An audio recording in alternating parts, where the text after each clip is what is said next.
नमस्कार, जोहार। आप देख रहे हैं लाइव लगातार और मैं हूं आपके साथ सुमन कुमारी। अभी इस वक्त हम मौजूद हैं बीजेपी प्रदेश कार्यालय में, जहां पर नेता प्रतिपक्ष बाबूलाल मरांडी जी ने एक प्रेस वार्ता रखी थी। उन्होंने प्रेस वार्ता करते हुए साफ तौर पर कहा है कि जिस प्रकार से हम विदेशों से अपने देश में सामानों को आयात करते हैं और हम खरीदते ज़्यादा है, विदेशी सामानों की डिमांड ज़्यादा है, उसे हम कम करें और स्वदेशी अपनाएं। स्वदेशी अपनाने की अपील पूरे देशवासियों से उन्होंने किया है और तमाम हमारे साथ में जानकारियां उन्होंने साझा की है।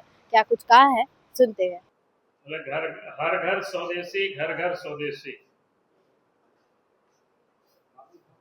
देश के प्रधानमंत्री जी के नेतृत्व में मेक इन इंडिया, आत्मनिर्भर भारत मिशन के माध्यम से अनेकों क्षेत्रों में जो निर्माण का काम चल रहा है, उससे केंद्र यानी देश की जो प्रतिष्ठा, देश की जो सम्मान है, वो दुनिया भर में बढ़ रही है। अपने दैनिक जीवन में स्वदेशी उत्पाद अपनाकर और भारतीय उद्यमियों तथा कारीगरों का समर्थन करके हम एक मजबूत और आत्मनिर्भर भारत के निर्माण में योगदान दे सकते हैं। आइए इस जन आंदोलन में करोड़ों भारतीयों के साथ मिलकर स्वदेशी अपनाएं, देश को आत्मनिर्भर बनाएं।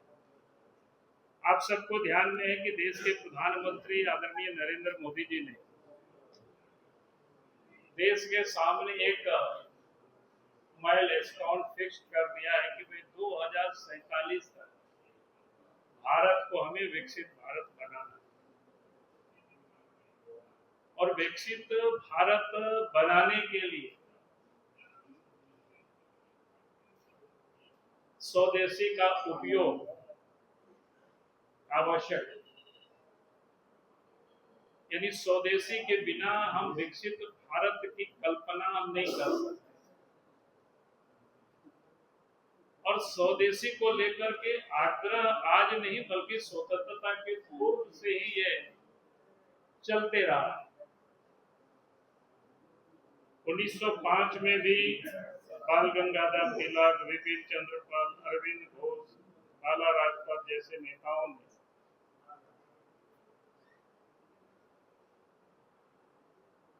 विदेशी वस्तुओं का बहिष्कार करना, देशी कपड़ों को उपयोग करना, यानी उन्हीं को हम खरीदें, यानी ये 1905 की बातें मैं कर रहा हूं। यानी आंदोलन बहुत पुरानी, और गांधी जी ने तो आंदोलन का प्रतीक, चाहे चंपारण की यात्रा हो, चाहे साबरमती से डंडी यात्रा हो समुद्र तक जो नमक बनाने का, चाहे आप सबको ध्यान में होगा कि वो तो अपना प्रतीक ही बनाए थे, हथियार ही बनाए थे,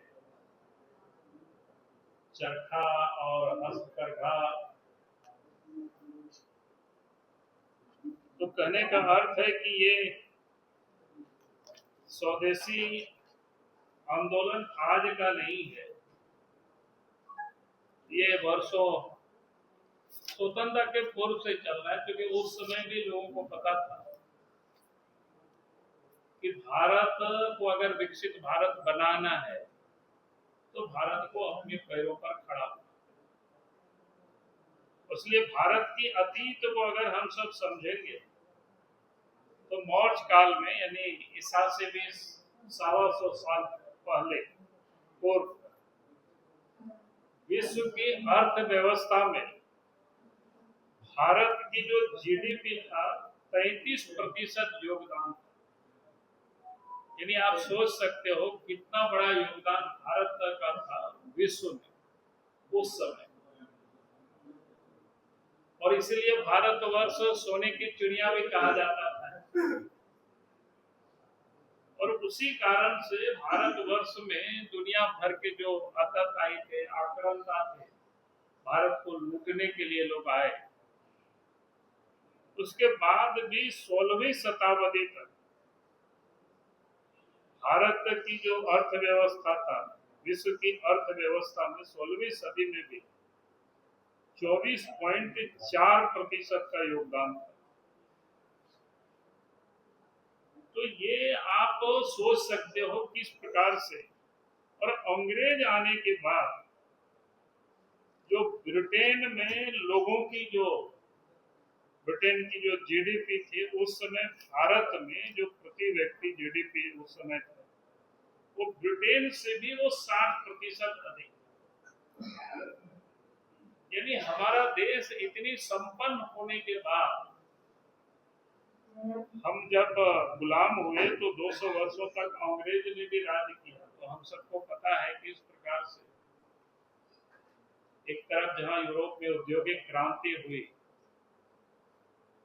और भारत गुलाम था तो वहां से बनी हुई वस्तुओं को देश के अंदर में उन्होंने डंप किया और यहाँ से कच्चे माल को ले गया। वो सब कहानी किस्सा आप सबको पता है।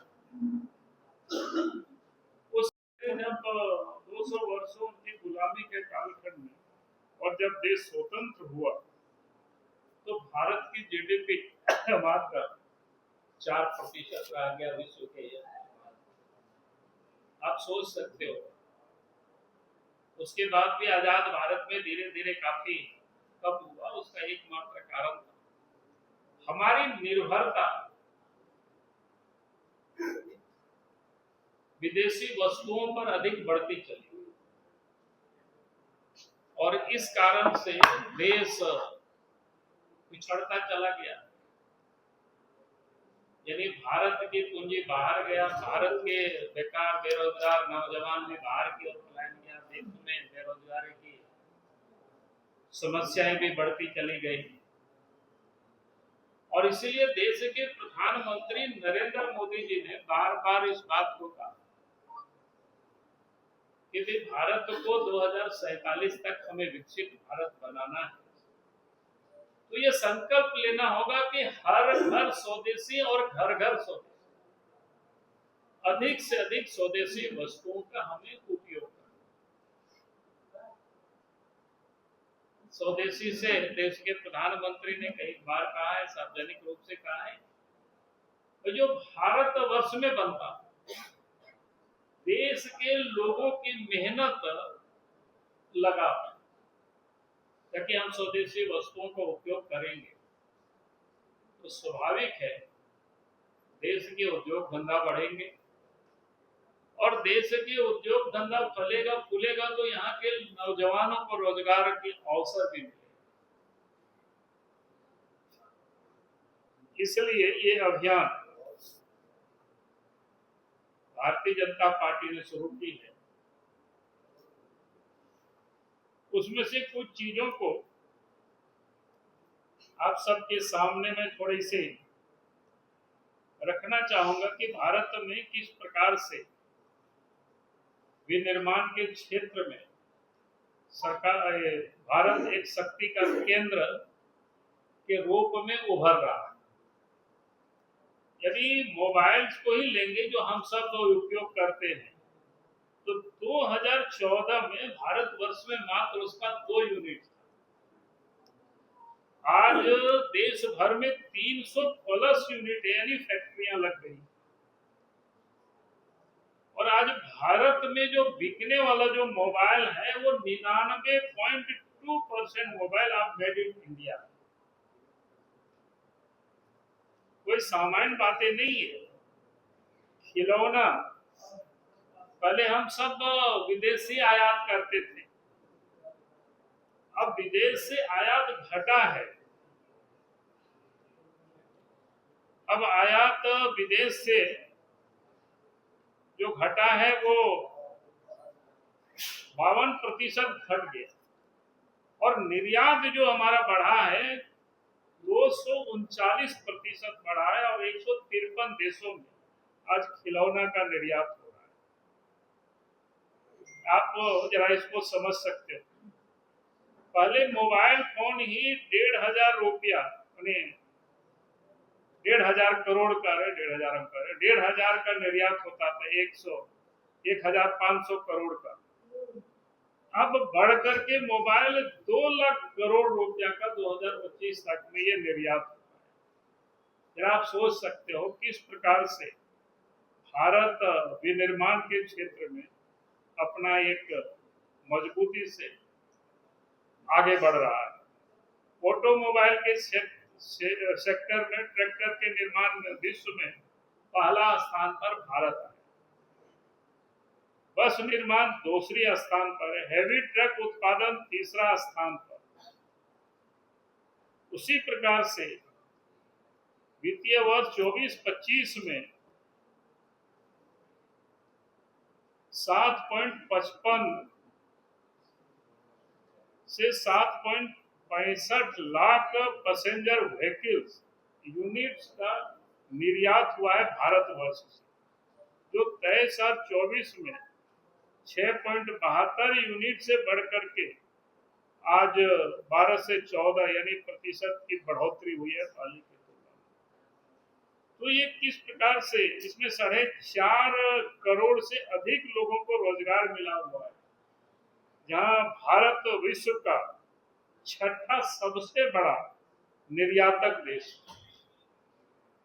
रक्षा क्षेत्र में भी उसी प्रकार से रक्षा का निर्यात 34 गुना बढ़ा है, 34 गुना बढ़ा है।